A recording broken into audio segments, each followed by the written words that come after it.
Hello friends, how are you all? I'm Valli and today I'm going to discuss very important research practice questions. So this is a part 2. So in the previous sessions, we have completed part 1. So today I'm going to start. The question is research means. So आपको बताने की research का मतलब होता क्या है? Search करना again and again, finding solution to any problem कि किसी भी problem का solution को find करने को हम research कहते हैं. या फिर साइंटिफिक अप्रोच के साथ आप किसी नई चीज को इनोवेट करें, किसी नए ट्रुथ को इनोवेट करें, या फिर कंडक्ट करना एक्सपेरिमेंट. आपको बताने रिसर्च का मतलब होता क्या है. इसमें बेस्ट आंसर क्या होगा आपका. रिसर्च का मतलब ये होता है कि आप चीजों को रिसर्च करें. दैट मीन्स जो ऑलरेडी सर्च हुई हुई है उसको आप साइंटिफिक अप्रोच के साथ, दैट मीन्स एक स्ट्रक्चर्ड फॉर्म में साइंटिफिक अप्रोच के साथ एक नई चीज को रिसर्च करना, एक नए ट्रुथ को रिसर्च करना, इनोवेट करना, डिस्कवर करना. This is your research. तो आंसर क्या होगा इसका. हमारा आंसर है हमारा third, which is scientific approach to new truth. Next question, which of the following is the first step in the research process. जब आप रिसर्च करते हैं तो फर्स्ट स्टेप आपका क्या होगा रिसर्च प्रोसेस में. Searching sources of information. Information तो आप लेते हैं लेकिन ये आपका फर्स्ट स्टेप नहीं होता. रिलेटेड लिटरेचर, दैट मीन्स जो ऑलरेडी रिसर्च हो चुकी है उसके बारे में सर्वे करना, उसको पढ़ना.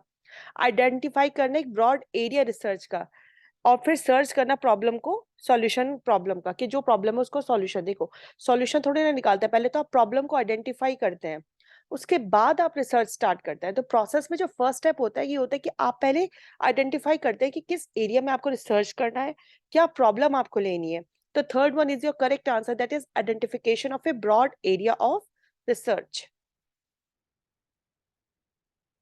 नेक्स्ट क्वेश्चन है हमारा, a researcher is generally expected to. Researcher क्या एक्सपेक्ट करता है कि वो स्टडी करेगा जो एग्जिस्टिंग लिटरेचर, दैट मीन्स जो ऑलरेडी रिसर्च हो चुका है उसके बारे में उसको रिसर्च करना, उसको स्टडी करना, या जनरेट करना नए प्रिंसिपल्स, नए थ्योरीज, या फिर सिंथेसिस करना आइडियाज जो दूसरों ने दिए हैं, या फिर इवेलुएट करना किसी की भी स्टडी को, फाइंड करना, फाइंडिंग ऑफ अ स्टडी, किसी भी स्टडी को फाइंड करने को इवेलुएट करना. देखो, रिसर्चर क्या करता है, रिसर्चर क्या करता है, जब वो रिसर्च करता है तो कुछ नई चीज इनोवेट करता है. ठीक है, कुछ नए प्रिंसिपल्स, कुछ नई थ्योरीज को जनरेट करता है. तो एक्सपेक्टेड क्या होता है हमारा, कि जनरेट करना. आप रिसर्च कर क्यों रहे हैं, कुछ नई चीज के लिए, किसी नए ट्रुथ को जानने के लिए, कुछ नए प्रिंसिपल्स बनाने के लिए, नई थ्योरीज बनाने के लिए. तो second one is your correct answer.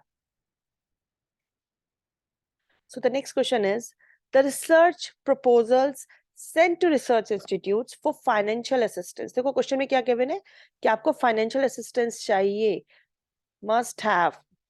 Research proposals जब रिसर्च इंस्टीट्यूट्स को भेजे जाते हैं for financial assistance, that means budget होता है रिसर्च का कि इस रिसर्च के लिए आपको कितना खर्चा लगेगा. सो फाइनेंशियल असिस्टेंस के लिए जब आप भेजते हैं रिसर्च प्रपोजल्स को कि हम ये रिसर्च करना चाहते हैं और इसके लिए हमें ये फाइनेंशियल असिस्टेंस चाहिए होगा, उसका आप पूरा बना के भेजते हैं. तो आप क्या कर रहे हैं, आप अपना प्लान और प्रोसीजर बता रहे हैं रिसर्च इंस्टीट्यूट को. आप बजट रिक्वायरमेंट की बात करें, टाइम स्केड्यूल की बात करें कि आपको 5 साल में इतना खर्चा करने की जरूरत पड़ सकती है, इतना पैसा आपको अपने रिसर्च के लिए चाहिए होगा. या फिर आप अपना ऑब्जेक्टिव डिफाइन करते हैं, या फिर none of the above. That's very simple. जब आप फाइनेंशियल असिस्टेंस की बात करें तो कहीं ना कहीं आपकी रिसर्च को एक बजट रिक्वायरमेंट की जरूरत है. उस टाइम स्केड्यूल में आपका कितना खर्चा होगा उसके लिए आपको फाइनेंशियल असिस्टेंस की जरूरत है. तो इसलिए आप अपने रिसर्च प्रपोजल रिसर्च इंस्टीट्यूट को भेजते हैं फॉर द फाइनेंशियल असिस्टेंस. तो इसमें बेस्ट आंसर आता है हमारा budget requirements and time schedule. Next question है हमारा, विच of the following may be a primary source of information for a researcher. Researcher के लिए primary source of information of researcher क्या होगा. रिसर्चर के लिए प्राइमरी सोर्स ऑफ इंफॉर्मेशन क्या होगा, कि इंसाइक्लोपीडिया से वो एजुकेशनल रिसर्च देख ले, या किसी भी रिसर्च का रिव्यू आर्टिकल देख ले, या रिसर्च पेपर जो प्रोफेशनल जर्नल में उसको देखे, या फिर एब्स्ट्रैक्ट देखे रिसर्च स्टडी का. जब आप रिसर्च करते हैं तो आप रिव्यू लिटरेचर करते हैं. अब रिव्यू ऑफ लिटरेचर आप क्या करते हैं, रिसर्च जर्नल्स जो होते हैं वहां पे आप रिसर्च पेपर्स पढ़ते हैं, जो प्रोफेशनल जर्नल्स होते हैं वहां पे आपको बिल्कुल करेक्ट इन्फॉर्मेशन मिलती है अपनी रिसर्च से रिलेटेड. तो बेस्ट आंसर क्या होगा इसका, हमारा third one, research paper in a professional journal. Next question है हमारा, analysis of a research problem does not include. जब आप एनालिसिस करते हो ना अपनी रिसर्च प्रॉब्लम का, दैट मीन्स कि आप हाइपोथेसिस भी बना चुके हैं, आप प्रॉब्लम भी बना चुके हैं, लेकिन जब आप एनालिसिस कर रहे हैं, एनालाइज कर रहे हैं चीजों को, उस वक्त क्या चीज इंक्लूड नहीं होगी. क्वेश्चन ने पूछा डज नॉट इंक्लूड. आइडेंटिफाई करना प्रॉब्लम को, सिलेक्ट करना, अकमलेट करना फैक्ट्स को जो आपके रिसर्च प्रॉब्लम से रिलेट करते हैं, तो बिल्कुल ठीक बात है. प्रपोज करना बहुत सारे एक्सप्लेनेशंस को सिलेक्ट करना, एक रिलेवेंट और सिग्निफिकेंट जो आपने ऑलरेडी टेस्ट किया है, ये भी आपका एनालिसिस में आता है। डिफाइन करना operationally variables that may be involve in your hypothesis, आप हर चीज को डिफाइन कर रहे हैं, एक्सप्लेन कर रहे हैं, सिलेक्ट कर रहे हैं।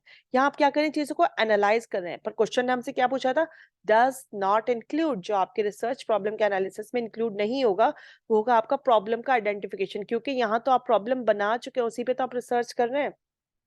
रिसर्च करने के बाद ही तो आप एनालिसिस करके देख रहे हैं, तो आइडेंटिफाई करना प्रॉब्लम को इसमें नहीं आएगा। एजुकेशनल रिसर्च इज, क्या होती है, साइंटिफिक प्रोसेस होता है रिसर्च का, बिल्कुल ठीक बात है। अ नेवर एंडिंग प्रोसेस, जाहिर है एक चीज आपने रिसर्च की, कल को कोई दूसरा रिसर्चर आएगा वो किसी दूसरी चीज को रिसर्च कर लेगा, तो ये एंडिंग प्रोसेस तो नहीं है। कंड्यूसिव टू एजुकेशनल डेवलपमेंट, बिल्कुल ठीक बात है, हमारी एजुकेशन के डेवलपमेंट के लिए कंड्यूसिव है। तो हमारे तीनों ऑप्शन बिल्कुल सही है, सो इसका आंसर क्या हो जाएगा हमारा, all of the above. So next question है हमारा, one of the sources for research problem, आपको बताना सोर्स किसकी, रिसर्च प्रॉब्लम की, रिसर्चर्स का सजेशन फॉर फ्यूचर रिसर्च, बिल्कुल ठीक बात है। एजुकेशनल एरियाज जो कि ऑलरेडी इग्नोर किए जा चुके हैं, मतलब जिस चीज पे रिसर्च नहीं की जा गई वो आपके लिए एक अच्छा सोर्स बन सकता है रिसर्च का, आप उस रिसर्च प्रॉब्लम को ले सकते हैं। तो दोनों ऑप्शंस आपके बिल्कुल ठीक है, that means both 1 and 2 it's your